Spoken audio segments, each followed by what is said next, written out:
यह कहानी एक छोटे से गांव में रहने वाले राकेश नाम के लड़के की है। राकेश को ट्रेन में सफर करने का बहुत शौक था। हर बार जब भी गांव से शहर जाना होता, वह ट्रेन में बैठकर सफर करता और खिड़की से बाहर के दृश्य देखता रहता।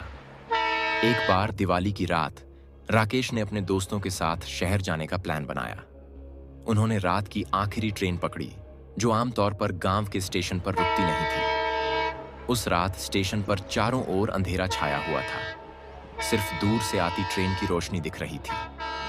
ट्रेन स्टेशन पर रुकी और सभी दोस्त ट्रेन में चढ़ गए। जैसे ही ट्रेन ने अपनी रफ्तार पकड़ी, राकेश को एक अजीब सी ठंडक महसूस हुई। उसने अपने दोस्तों से इस बारे में कहा, लेकिन वे सब हंसी में उड़ा देते हैं। कुछ ही देर बाद ट्रेन के डिब्बे में अजीब सी घटनाएं होने लगी। सीटों के नीचे से ठंडी हवा आने लगी और खिड़कियों से अजीबोगरीब आवाजें सुनाई देने लगी। राकेश ने महसूस किया कि ट्रेन में कुछ ठीक नहीं है। तभी ट्रेन के अगले डिब्बे से एक सफेद साड़ी पहने एक महिला बाहर आई। उसके बाल बिखरे हुए थे, चेहरा धुंधला दिख रहा था और उसकी आंखें चमक रही थीं। राकेश के दिल की धड़कन तेज हो गई। उसने देखा कि वह महिला बिना किसी के देखे धीरे धीरे उनकी ओर बढ़ रही है। राकेश ने अपने दोस्तों को इस बारे में बताया, लेकिन जब उन्होंने पीछे मुड़कर देखा तो वहां कोई नहीं था। दोस्त फिर से हंसने लगे और राकेश को डरपोक कहकर मजाक उड़ाने लगे। लेकिन राकेश जानता था कि उसने कुछ असामान्य देखा था। जैसे जैसे ट्रेन आगे बढ़ी, वैसे वैसे राकेश की बेचैनी बढ़ती गई। अचानक से ट्रेन के अंदर सभी लाइटें बंद हो गईं। चारों ओर घुप अंधेरा छा गया। राकेश और उसके दोस्तों ने एक दूसरे का हाथ पकड़ा और डर के मारे चुप हो गए। तभी अचानक से एक कर्कश आवाज आई, मानो कोई ट्रेन के पहियों के नीचे आ गया हो। अचानक वही महिला फिर से प्रकट हुई। इस बार वह सीधा राकेश के पास आई और उसके कान में धीरे से बोली, तुम यहाँ क्यों आए हो? राकेश का गला सूख गया। उसने कांपते हुए पूछा, तुम कौन हो? महिला ने कोई जवाब नहीं दिया। वह धीरे धीरे गायब हो गई और उसी समय ट्रेन ने भी अपनी स्पीड धीमी कर दी। स्टेशन आने वाला था। जैसे ही ट्रेन रुकी, राकेश और उसके दोस्तों ने तुरंत ट्रेन से उतरने का फैसला किया। स्टेशन पर उतरते ही उन्होंने पाया कि यह स्टेशन सुनसान है। वहां कोई नहीं था। स्टेशन के बोर्ड पर लिखा था, रेणुका स्टेशन। राकेश को याद आया कि यह स्टेशन कई सालों से बंद था, क्योंकि यहां अक्सर भूतों के देखे जाने की कहानियां थीं। राकेश और उसके दोस्तों ने वहां से तुरंत निकलने का फैसला किया और वे दौड़ते हुए गांव वापस पहुंचे। उस रात के बाद राकेश ने कभी भी रात की ट्रेन में सफर नहीं किया। गांव में भी राकेश की इस कहानी को सुनकर लोग हैरान हो गए। उस रात की घटनाओं ने राकेश को हमेशा के लिए बदल दिया और उसे समझ में आ गया कि कभी कभी कुछ चीजें ऐसी होती हैं जिन्हें समझ पाना हमारे बस में नहीं होता। राकेश और उसके दोस्तों की उस रात के बाद से जिंदगी काफी बदल गई थी। सभी दोस्त जो पहले राकेश का मजाक उड़ाते थे, अब उसे गंभीरता से लेने लगे थे। गांव में चारों ओर इस घटना की चर्चा होने लगी थी। कुछ लोग इसे अंधविश्वास मानते थे, तो कुछ का कहना था कि उन्होंने भी कालिका स्टेशन के बारे में अजीब कहानियां सुनी हैं। राकेश का मन अब पहले जैसा नहीं रहा। वह अक्सर अकेले बैठकर उस रात के बारे में सोचता रहता। उसे समझ में नहीं आ रहा था कि जो उसने देखा वह सच था या सिर्फ उसकी कल्पना। लेकिन जो भी था, उस रात की घटना ने उसे भीतर से हिलाकर रख दिया था। एक दिन राकेश के दादाजी ने उसे बुलाया और कहा, बेटा, मैं जानता हूं कि तुम किस दौर से गुजर रहे हो। ये जो कुछ भी हुआ, इसका एक कारण है। मुझे तुम्हें एक पुरानी कहानी बतानी है। दादाजी ने राकेश को एक पुरानी किताब दिखाई, जिसमें गांव के इतिहास के बारे में लिखा था। उन्होंने कहा, बहुत साल पहले इस गांव के पास एक छोटा सा गांव था, जिसका नाम था रेणुकापुर। वह गांव अब इस दुनिया में नहीं है, लेकिन उस समय वहां की देवी रेणुका का बहुत सम्मान किया जाता था। गांव वाले हर साल बड़ी धूमधाम से उनका त्योहार मनाते थे। लेकिन एक साल गांव में बुरी फसल आई और लोग भूखे मरने लगे। उन्होंने देवी को दोषी ठहराया और उनका अपमान किया। उस रात गांव में एक भयानक आग लगी और पूरा गांव जलकर खाक हो गया। सिर्फ एक छोटी बच्ची बच गई, जो बाद में इस गांव में आकर बस गई। कहा जाता है कि वह बच्ची उस देवी की अवतार थी और उसने अपने पूरे जीवन में देवी की पूजा की। उसकी मृत्यु के बाद उसी जगह पर रेणुका स्टेशन बनाया गया। लेकिन वहां के लोग कभी भी उस स्थान पर जाने की हिम्मत नहीं करते थे। राकेश ने ध्यान से दादाजी की बातें सुनी। वह सोच में पड़ गया कि क्या उस रात उसने उसी देवी का सामना किया था। क्या वह महिला उसी बच्ची की आत्मा थी जो अब भी वहां भटक रही थी। दादाजी ने उसे चेतावनी दी, बेटा, उस स्थान पर अब कभी मत जाना। जो हुआ उसे भुलाने की कोशिश करो। देवी की कृपा से तुम्हें दूसरी जिंदगी मिली है। राकेश ने दादाजी की बातों को दिल से लगा लिया। उसने देवी रेणुका की पूजा करना शुरू कर दिया और गांव के मंदिर में नियमित रूप से जाने लगा। धीरे धीरे वह उस रात की भयानक यादों से उबरने लगा। समय बीतता गया। राकेश की जिंदगी वापस सामान्य होने लगी। उसने कभी भी उस स्टेशन की ओर जाने की कोशिश नहीं की, लेकिन गांव में अभी भी रेणुका स्टेशन की कहानियां सुनाई जाती थीं। लोग कहते थे कि जो भी उस स्टेशन की ओर जाता है वह वापस नहीं लौटता। इस घटना के बाद रमेश का विश्वास यह हो गया कि कुछ रहस्य ऐसे होते हैं जिन्हें अनछुए ही छोड़ देना बेहतर होता है। उस ट्रेन की यात्रा ने उसे सिखाया था कि हर सवाल का जवाब पाना जरूरी नहीं है, बल्कि कुछ सवालों को बिना जवाब के ही छोड़ देना ही सही होता। समय बीतता गया, लेकिन रेणुका स्टेशन की यादें राकेश के दिल और दिमाग में गहरी छाप छोड़ गईं। हालांकि उसने अपना ध्यान मंदिर की पूजा और गांव के कामों में लगाना शुरू कर दिया था, लेकिन कहीं ना कहीं उसके मन में उस रात की घटना की गुत्थी सुलझाने की इच्छा बनी हुई थी।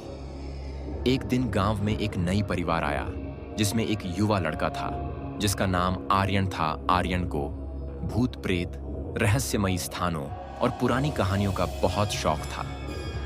गांव वालों से रेणुका स्टेशन की कहानियां सुनने के बाद उसका उस स्थान को देखने का मन करने लगा।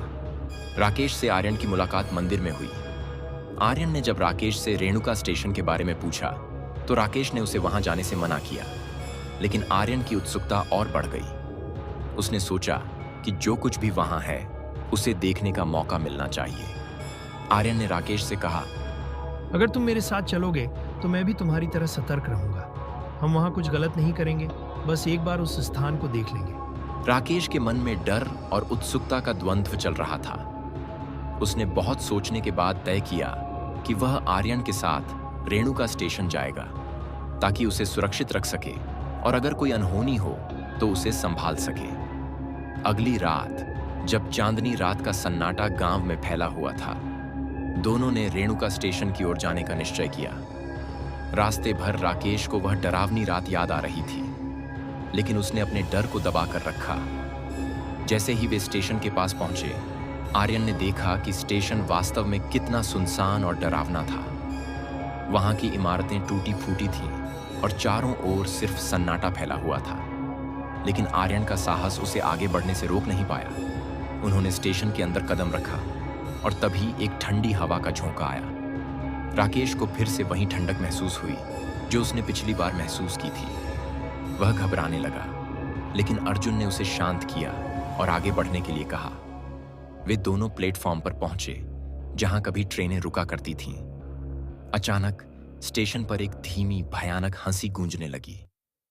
आर्यन और राकेश ने एक दूसरे की ओर देखा और उनकी धड़कनें तेज हो गईं। आर्यन ने साहस जुटाकर पूछा, कौन है वहां? उस हंसी का कोई जवाब नहीं मिला, लेकिन तभी स्टेशन की पुरानी घड़ी जो सालों से बंद पड़ी थी अचानक से चलने लगी। उसकी टिक टिक की आवाज वातावरण को और भी भयानक बना रही थी। आप चारों ओर देखा, तभी उसने देखा कि एक पुराने डिब्बे के अंदर कुछ हरकत हो रही है। उसने राकेश को इशारा किया और वे दोनों धीरे धीरे उस डिब्बे के पास पहुंचे। जैसे ही वे डिब्बे के पास पहुंचे, दरवाजा अपने आप खुल गया। अंदर की तरफ घुप अंधेरा था। आर्यन ने डिब्बे के अंदर कदम रखा और राकेश भी उसके पीछे पीछे चला गया। डिब्बे के अंदर घुसते ही दरवाजा अचानक से बंद हो गया और चारों ओर अंधेरा छा गया। राकेश का दिल तेजी से धड़कने लगा। उसे लगा कि वे फंस गए हैं। आर्यन ने जल्द और देखा कि डिब्बे के अंदर दीवारों पर कुछ अजीब सी निशानियां और लिखावट थी। एक कोने में एक पुराना पिटारा रखा था। आर्यन ने हिम्मत जुटाई और उस पिटारे को खोलने की कोशिश की। जैसे ही उसने पिटारा खोला, अंदर से एक पुराने जमाने की साड़ी और एक बाला, मंगलसूत्र मिला। तभी पीछे से फिर वही धीमी हंसी सुनाई दी और इस बार वह हंसी राकेश को अपने कानों के बहुत पास महसूस हुई। आर्यन ने घबराते हुए कहा। राकेश, हमें यहाँ से निकलना होगा। राकेश भी इस बार सहमत था। उन्होंने जल्दी से पिटारे को बंद किया और दरवाजे की ओर भागे, लेकिन दरवाजा जाम हो गया था। तभी उन्होंने देखा कि डिब्बे के एक कोने में वही महिला खड़ी थी जिसे राकेश ने पिछली बार देखा था। उसका चेहरा अब भी धुंधला था, लेकिन उसकी आंखें उनकी ओर घूर रही थीं। राकेश को लगा कि यह उनकी आखिरी घड़ी है। महिला ने इस बार धीरे से कहा, तुम यहाँ क्यों आए हो? यह स्थान हमारा है, यहाँ से जाओ। आर्यन राकेश दोनों को जैसे कोई ताकत पकड़कर खींच रही हो। उन्होंने पूरी ताकत से दरवाजे को धक्का दिया और दरवाजा खुल गया। दोनों डिब्बे से बाहर निकलकर स्टेशन की ओर भागे। बाहर पहुंचते ही उन्होंने देखा कि स्टेशन का पूरा वातावरण बदल चुका था। हवा में एक अजीब सी खामोशी थी और चारों ओर धुंध छा गई थी। वे दोनों स्टेशन से बाहर की ओर भागे और जैसे तैसे गांव लौटे। गांव पहुंचकर उन्होंने दादाजी को पूरी घटना सुनाई। दादाजी ने कहा, तुम्हें मैंने पहले ही चेतावनी दी थी, लेकिन अब तुमने जो कुछ देखा उसे याद रखना और उस स्थान से दूर रहना। देवी कालिका की कृपा से तुम दोनों बचे हो। उस रात के बाद आर्यन ने भी रेणुका स्टेशन के बारे में और जानने की कोशिश नहीं की। राकेश और अर्जुन दोनों ने उस स्थान को छोड़कर अपनी जिंदगी में आगे बढ़ने का फैसला किया, लेकिन रेणुका स्टेशन की कहानियां गांव में सदियों तक जीवित रहीं। लोग उस स्थान के रहस्य और भयानक घटनाओं के बारे में कहते रहे, लेकिन कोई भी वहां जाने की हिम्मत नहीं जुटा पाया।